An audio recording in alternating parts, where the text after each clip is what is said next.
Bem-vindos, queridos espectadores, ao nosso estudo reflexivo sobre o capítulo 19 do livro de Juízes.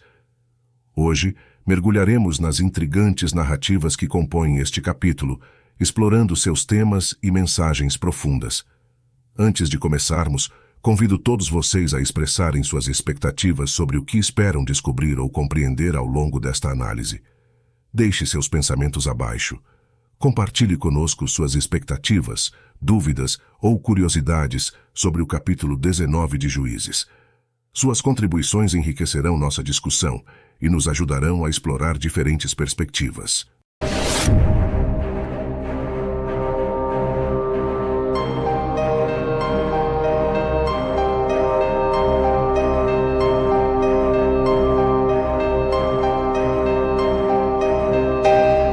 Naqueles dias, quando não havia rei em Israel, ocorreu uma história intrigante.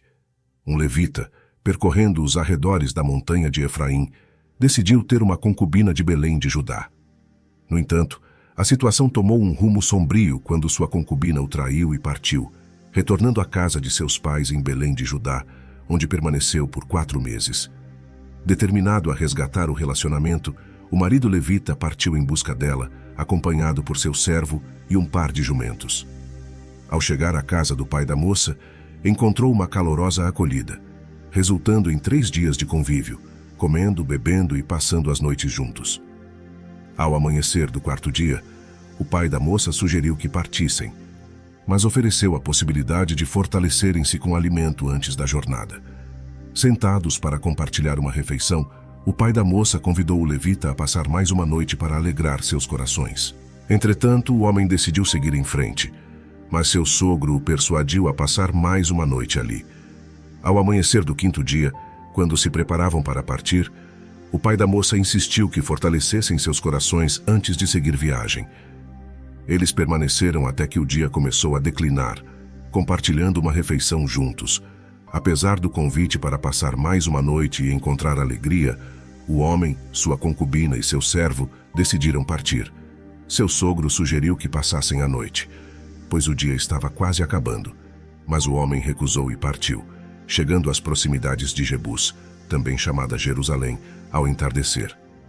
À medida que se aproximavam de Jebus e a noite se aproximava, o servo sugeriu ao seu senhor que buscassem abrigo na cidade dos Jebuseus, para passar a noite. Juízes capítulo 19, versículo 100 ao 11, descreve esse momento crucial em que a decisão de não aceitar o convite para passar a noite em uma cidade estranha começou a moldar o desenrolar dos eventos. O levita e sua concubina deixam para trás a casa do pai dela, indicando que estão se afastando de um ambiente familiar e seguro em busca de um futuro compartilhado. Essa jornada simboliza esperança e expectativas, à medida que o casal se aventura em direção à terra natal do levita, repletos de sonhos e aspirações, ansiosos por encontrar um refúgio e um sentido de pertencimento. Eles conseguem encontrar um local para pernoitar, recebendo uma hospitalidade comum à cultura da época. O anfitrião, de maneira inicial, demonstra generosidade ao oferecer abrigo e alimentação, aparentando refletir os valores de acolhimento que eram altamente apreciados na sociedade antiga. No entanto, o Senhor insistiu que não se dirigiriam a nenhuma cidade estranha, mas sim a uma das cidades de Israel, como Gibeá.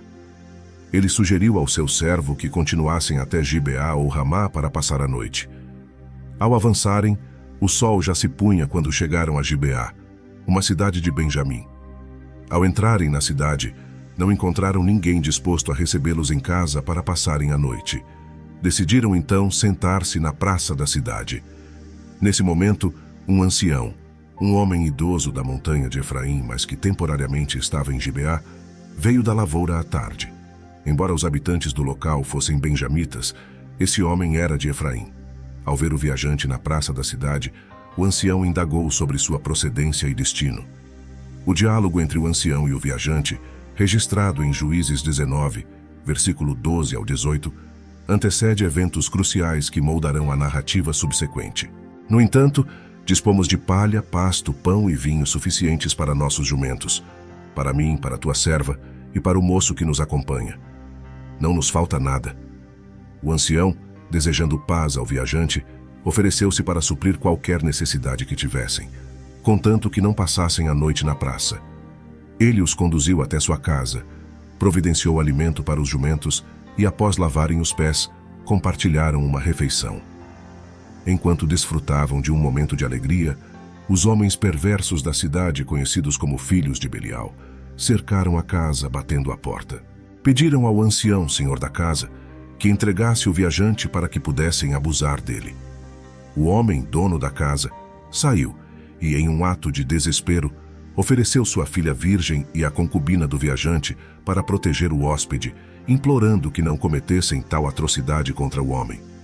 Infelizmente, os homens da cidade recusaram a oferta e, em vez disso, pegaram a concubina e a violentaram durante toda a noite, deixando-a na manhã seguinte. Ao clarear da manhã, a mulher, concubina do homem, foi encontrada caída à porta da casa onde estavam. O senhor, ao se levantar pela manhã e abrir as portas, saiu para seguir seu caminho e deparou-se com a cena de sua concubina inerte, com as mãos sobre o limiar. Ao tentar despertá-la para continuar a jornada, percebeu que ela não respondia. Em resposta à terrível tragédia, o homem a colocou sobre o jumento e retornou à sua casa. Chegando lá, tomou um cutelo, despedaçou sua concubina e dividiu seus ossos em 12 partes.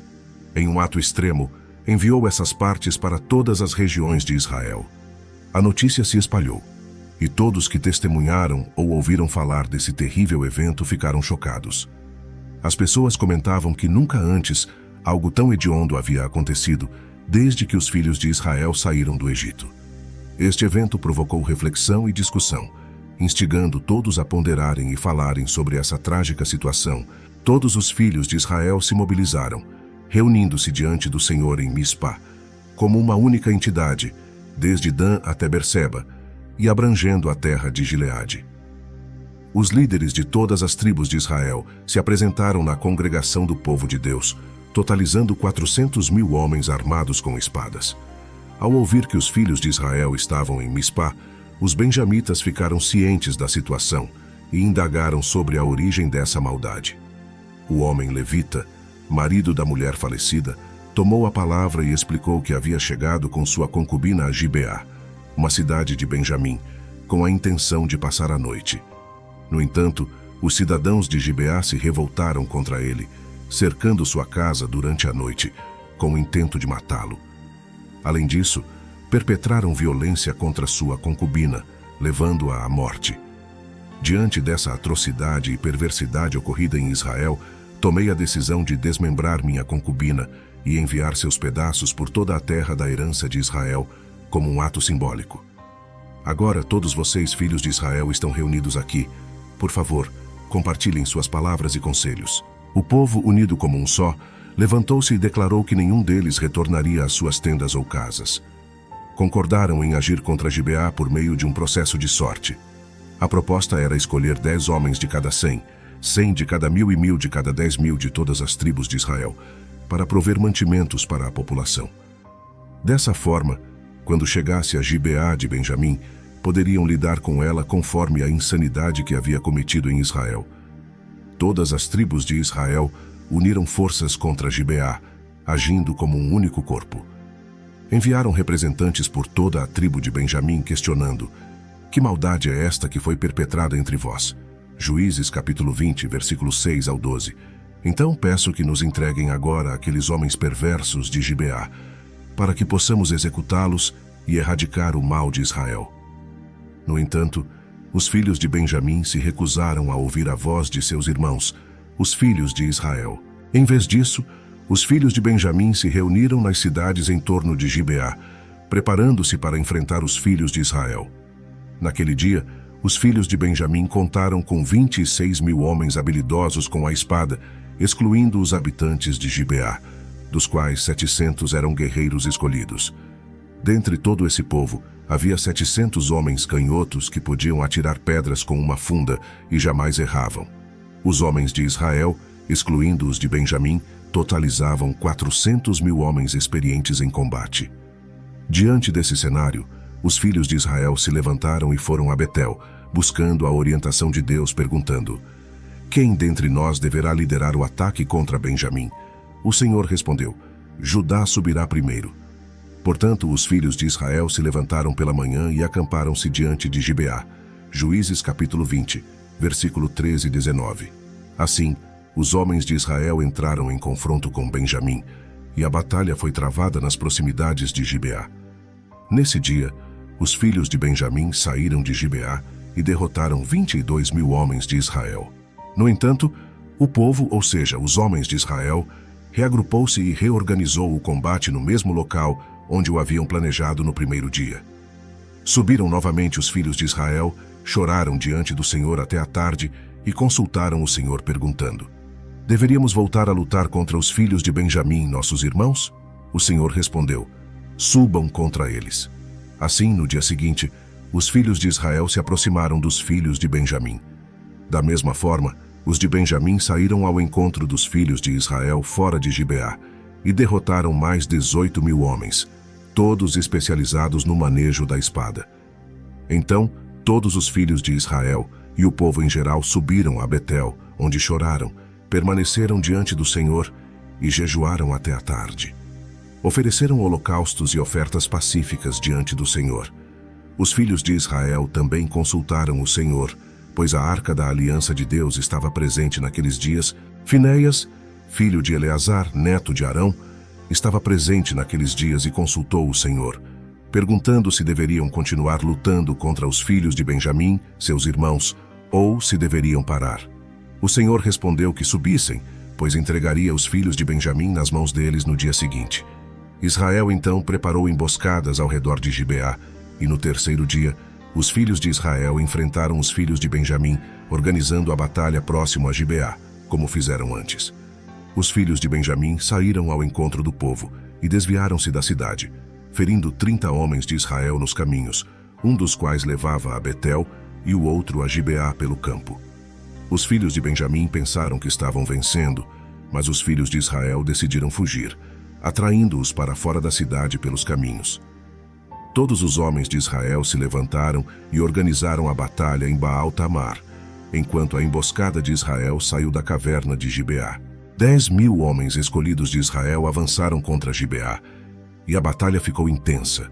Os filhos de Benjamim não perceberam a gravidade do mal que se abateria sobre eles. O Senhor feriu Benjamim diante de Israel, resultando na destruição de 25.100 homens de Benjamim naquele dia, todos especializados no manejo da espada. Juízes capítulo 20, versículo 28 a 35. Os filhos de Benjamim perceberam que estavam em apuros, pois os homens de Israel deram espaço aos benjamitas, confiando na emboscada preparada contra Gibeá. A emboscada atacou Gibeá, devastando a cidade com golpes de espada. Os homens de Israel tinham um sinal para a emboscada: levantar uma grande nuvem de fumaça sobre a cidade. Durante a batalha, Benjamim começou a ferir quase 30 homens de Israel, e a nuvem de fumaça subiu, surpreendendo os benjamitas. Ao perceberem que o mal estava para acontecer, os homens de Benjamim viraram as costas, fugindo para o deserto. A peleja os apertou, e aqueles que saíram das cidades os destruíram. Benjamim perdeu 18.000 homens valentes, e a perseguição continuou até Gidom, onde mais 2.000 homens foram feridos. O total de baixas em Benjamim naquele dia foi de 25.000 homens. 600 homens viraram as costas e fugiram para a penha de Rimom, onde permaneceram por 4 meses. Os homens de Israel retornaram a Benjamim, atacando-os com espadas, desde os habitantes da cidade até os animais. Todas as cidades que encontraram foram incendiadas. Ao imergir na narrativa de Juízes 19 e 20, deparamo-nos com a crueldade e a depravação humanas que culminaram na trágica morte da concubina do levita.